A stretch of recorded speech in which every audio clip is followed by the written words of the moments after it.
Why have Syria's ruins become the new battlefield for Israel and Turkey? And could their growing rivalry spiral into direct conflict? Since the fall of Syria's Assad regime last December, no two countries have paid more attention to Syria than Israel and Turkey, much to each other's frustration. Israel has accused Turkey of trying to turn Syria into a Turkish protectorate, while Turkey says Israel is the greatest threat to regional security. In this video, we're going to explain the opposing plans that Israel and Turkey have for Syria, why it's making their already hostile relationship worse, and assess whether it could lead to conflict between the two regional powers.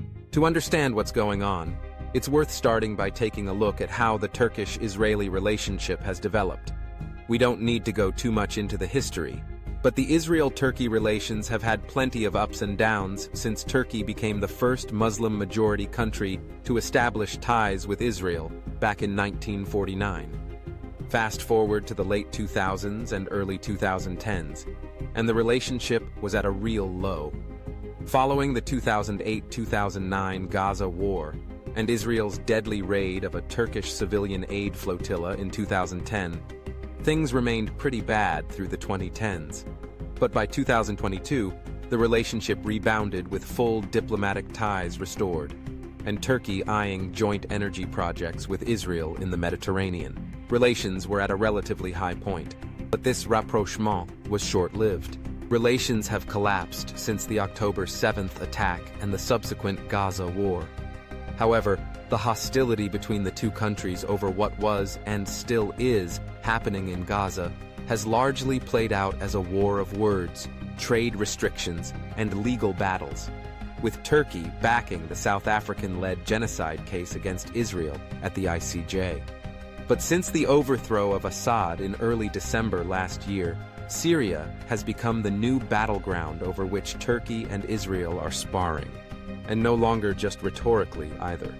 For example, last week Israel bombed a number of air bases in Syria that Turkish officials had recently been scoping out as potential bases for Turkish troops to deploy as part of a planned joint defense pact with Syria, a prospect that Israel sees as posing a threat to its own freedom of action in Syria. Israel seemingly carried out the strikes in what it saw as a limited window of opportunity to act and render the bases unusable before Turkey moved its military assets in. So, while not a direct attack on Turkey, it was a clear message. The Israeli foreign minister later accused Turkey of playing a negative role in Syria and warned Syria's President Ahmed al-Shar that if he allowed unspecified hostile forces to enter Syria and threaten Israeli security interests, then he would pay a heavy price. So what are the competing views that Turkey and Israel have over post-Assad Syria? The overthrow of Assad has provided a significant opportunity for cooperation between Turkey and the new Syrian government, not least because the Turkish government had been a long-standing supporter of the Syrian opposition and already had a cooperative relationship with the victorious HTS Islamist rebel group. The Turkish government has engaged more with the new Syrian authorities than perhaps any other government, and Turkey is primed to play a crucial role in the rebuilding of the devastated country. This comes with several clear benefits for Turkey. First, it provides business opportunities for Turkish companies, especially construction firms. Second, it gives Turkey an important ally in dealing with its own security concerns, namely the Kurdish-led forces based in Syria's northeast and remnants of ISIS. Third, it opens the door for the Turkish military to expand its footprint and sphere of influence. And fourth, it helps foster the conditions for the return of Syrian refugees from Turkey. So, with all these things in mind, it's evidently in Turkey's interest for post-Assad Syria to be united and secure under al-Shar. However, from the Israeli side, things were obviously viewed differently. At face value, the toppling of Assad looks like great news for Israel. After all, Assad was an ally of Iran, Israel's sworn enemy. And it was Israel, through its wrecking of Hezbollah, that helped lay the groundwork for Assad's downfall. But the ascendancy of al-Shar, a former al-Qaeda militant and friend of Turkey, was met with concern in Israel, which clearly does not buy into the idea that al-Shar has moderated and wants to build a friendly, inclusive Syria that doesn't pose a threat to its neighbors.